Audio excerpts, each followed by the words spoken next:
नमस्कार दोस्तों। तो कैसे हैं आप सब? उम्मीद करती हूँ बढ़िया होंगे। तो दोस्तों, अगर आपको हमारी कहानियाँ सुनना पसंद है तो आप जल्दी से हमारे इस चैनल को सब्सक्राइब कर ले, ताकि आपके पास रोज ऐसी नई नई स्टोरियाँ पहुँचते रहे और आप इंजॉय करते रहे। तो चलिए आज की कहानी की ओर बढ़ते हैं। आज की कहानी का नाम है भुताहा हॉस्टल।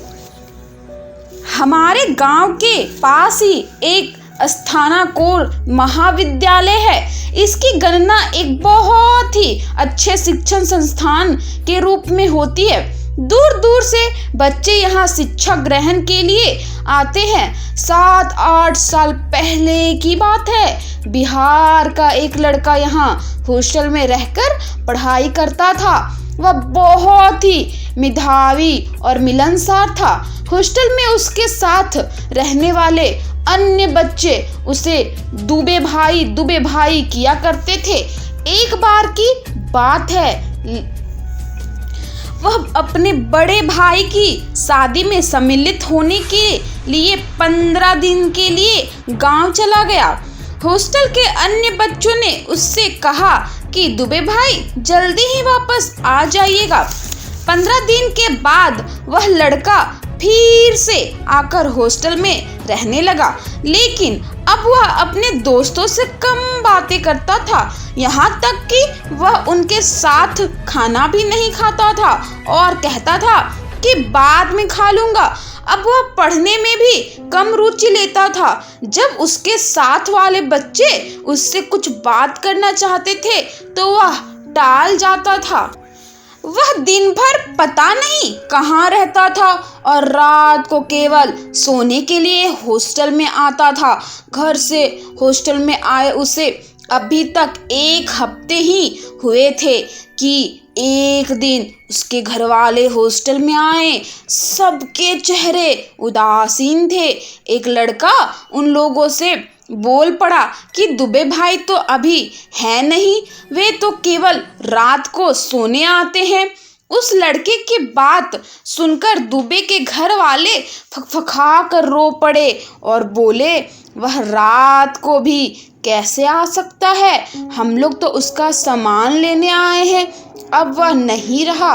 हॉस्टल से जाने के 2 दिन बाद ही वह मोटरसाइकिल से एक रिश्तेदार के वहाँ जा रहा था। उसकी मोटरसाइकिल एक तेजी से आती ट्रक से टकरा गई थी और वह 8 सपाट ही काल के गाल में समा गया था। इतना कहकर वे लोग और तेजी से रोने लगे। हॉस्टल के जो बच्चे ये बात सुन रहे थे उन्हें ठकुआ मार गया था और उनके रोए खड़े खड़े हो गए थे। वे बार बार यही सोच रहे थे कि रात को जो लड़का उनके पास सोता था या जिसे वे देखते थे, क्या वह दुबे भाई का भूत था? खैर, उस दिन के बाद दुबे भाई का भूत फिर कभी सोने के लिए हॉस्टल में नहीं आया। पर कई महीनों तक हॉस्टल के सारे बच्चे खौफ में जीते रहे और दुबे भाई के रहने वाले कमरे में ताला लटकता रहा। लोग कहते रहे कि दुबे भाई को अपने हॉस्टल से बहुत ही लगाव था, इसलिए स्वर्गीय होने के बाद भी वे हॉस्टल का मोह छोड़ ना सके। कहते हैं आज भी बच्चे दुबे भाई के भूत के साथ सोते थे, डरे सहमे ही रहते थे। यह घटना सही है या गलत यह मैं नहीं कह सकता, क्योंकि मैंने यह घटना अपने क्षेत्र के कुछ लोगों से सुनी है। खैर, भगवान दुबे भाई की आत्मा को शांति और मोक्ष प्रदान करे। चलिए हम आपको एक और अनोखी और रुचि कहानी सुनाते हैं। रामेश्वर काका जब यह भूतिही कहानी सुनाना शुरू किए तो हम मित्रों को पहले तो थोड़ा डर लगा, पर बाद में भूतों से हमदर्दी होने लगी। हमने सपने में भी नहीं सोचा था होगा कि एक भूतनी भगवान बनकर सामने आ जाएगी और अपनी जान पर खेलकर किसी की जान बचाएगी। जी हाँ, यह कहानी एक ऐसी ही भूतनी की है जो मरकेंडा से टिकरिया जाने वाली छोटी लाइन पर घूमते रहती थी और लोगों के साथ ही जानवरों आदि की जान भी बचाया करती थी। बात बहुत पहले की है। एक बार रमेशर काका अपने बेटे से मिलने लखनऊ गए हुए थे। वे शाम को लगभग 4 बजे लखनऊ से ट्रेन पकड़कर मकरेंडा के लिए रवाना हुए। मकरेंडा पहुंचने में रात के करीब 10 बज गए। मकरेंडा पहुंचने के बाद उन्होंने सोचा कि शायद इस समय टिकरिया जाने के लिए कोई गाड़ी मिल जाए। टिकरिया और मकरेंडा के बीच मात्र 6 से 7 किलोमीटर की ही दूरी थी और इस रूट पर 1-2 पैसेंजर गाड़ियां दौड़ाया करती थी। पर मकरेंडा से टिकरिया होकर जाने वाली रात वाली पैसेंजर निकल चुकी थी। अब रमेशर काका क्या करे? पहले तो उन्होंने वह रात स्टेशन पर ही गुजारने की सोची, पर फिर पता नहीं उन्हें क्या सूझा कि वो अपना झोला झंडा उठाएं और रेल की पटरी पकड़कर मकरेंडा से टिकरिया की ओर चल दिए। टिकरिया में स्टेशन से थोड़ी ही दूर पर उन्होंने एक झोपड़ी डाल रखी थी और उसी में चाय पकौड़ी आदि बेचा करते थे। रमेशर काका निडर होकर तेजी से पटरी के किनारे किनारे आगे बढ़े चले जा रहे थे। उन्हें तो देर सबेर पैदल ही पटरियों से होकर इधर उधर जाने की आदत थी। अस्तु उस काली रात में भी वे तेजी से बढ़े जा रहे थे जैसे कि दिन का प्रकाश हो। अभी रमेशर काका लगभग 1 किलोमीटर तक बढ़े होंगे, तभी उन्हें पटरी के बीच एक बकरी मिमियाते हुई नजर आई। उन्होंने पास जाकर देखा तो एक बकरी उसके गले में पगहा बंधा था और वह पगहा पटरी के बीच में फंस गया था। तो पहले रमेशर काका के दिमाग में यह बात आई कि आखिर इतनी रात को यह बकरी यहाँ कैसे आ गई, और अगर कोई लेकर आया था तो इसे छोड़कर क्यों चला गया। खैर, रमेशर काका ने और अपने दिमाग पर जोर ना डालते हुए उस बकरी के फंसे पगहे को निकालने की कोशिश शुरू कर दी, पर पगहा इस तरह से फंस चुका था कि निकलने का नाम ही नहीं ले रहा था। इसी दौरान उस लाइन से होकर एक मालगाड़ी धीरे गति से आगे बढ़ रही थी। रमेशर काका उस बकरी के पगहे को निकालने में इतने मशगूल थे कि उन्हें आती हुई ना मालगाड़ी की सुध थी और ना ही उन्हें उनकी आवाज सुनाई दे रही थी। धीरे धीरे वह मालगाड़ी रमेशर काका के करीब आ गई। अरे यह क्या!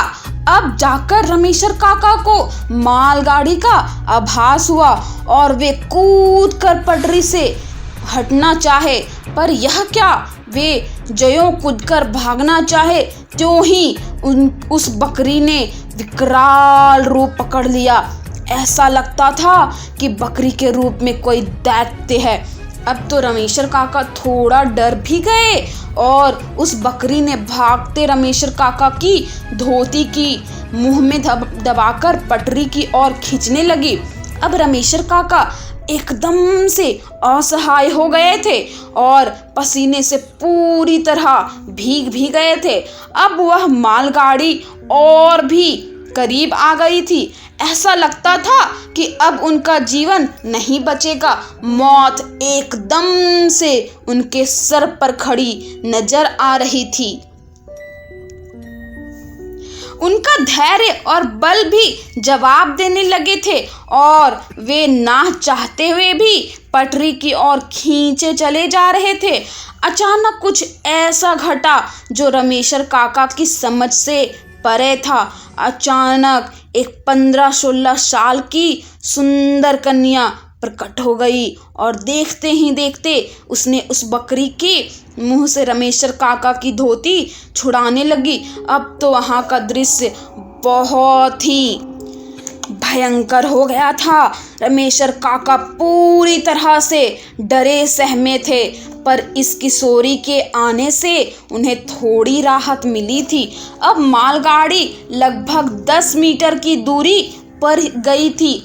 अब तो उस बकरी और उस किशोरी की लड़ाई और भी भयंकर हो गई थी। अचानक उस किशोरी ने बकरी के मुंह से धोती को छुड़ाने में सफल हुई और तेजी से रामेश्वर काका को धक्का दे दी। अब रमेशर काका पटरी से थोड़ी दूर जाकर गिर गए थे। वे गिरे गिरे अपने पास से मालगाड़ी को गुजरते हुए देख रहे थे और साथ ही यह भी कि पटरी पर अभी भी उस बकरी और किशोरी में भयंकर लड़ाई चल रही थी। रमेशर काका अचानक एकदम से डर गए और उनके डरने का कारण यह था कि अभी तक भी वे केवल उन दोनों की लड़ाई और गुजरती हुई मालगाड़ी को देख रहे थे, पर उन्होंने इस बात पर ध्यान नहीं दिया था कि वह बकरी और किशोरी उसी पटरी पर लड़ रहे थे जिससे मालगाड़ी गुजर रही थी। पर इन दोनों को इससे कोई फर्क नहीं पड़ रहा था और ना ही वे दोनों मालगाड़ी के पहियों के नीचे आ रहे थे, और कभी कभी नीचे आते तो भी कोई फर्क नहीं पड़ता। अब तो रमेशर काका एकदम से पीले पड़ गए और उन्हें इस बहादुरी भूतनी लड़की के बारे में पता था। उन्होंने कई लोगों से इस बहादुर भूतनी के किस्से सुन चुके थे जो रेलवे लाइन के आसपास मुसीबत में पड़े लोगों और जानवरों आदि की जान बचाती रहती थी। अब मालगाड़ी गुजर चुकी थी, पर उन दोनों की लड़ाई अभी भी जारी थी। अचानक लड़की ने कसकर उस बकरी के पगहे को उसके गले में लपेट कर खींचना शुरू किया। ऐसा लगा कि उस बकरी का गला पूरी तरह से दब गया और वह एक भयंकर आवाज में मिमियाई। लड़की को पता नहीं क्या सूझा कि उसने उसका पगहा छोड़ दिया। पगहा छोड़ते ही वह बकरी मिमियाते हुए पता नहीं कहाँ गायब हो गई।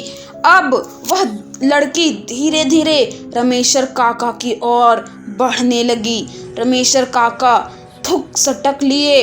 उन्हें डर भी लग रहा था, पर उन्हें यह भी पता था कि यह भूतनी उनका बुरा नहीं करेगी। भूतनी धीरे धीरे रमेशर काका के पास पहुंची। रमेशर काका अब उठकर बैठ गए थे।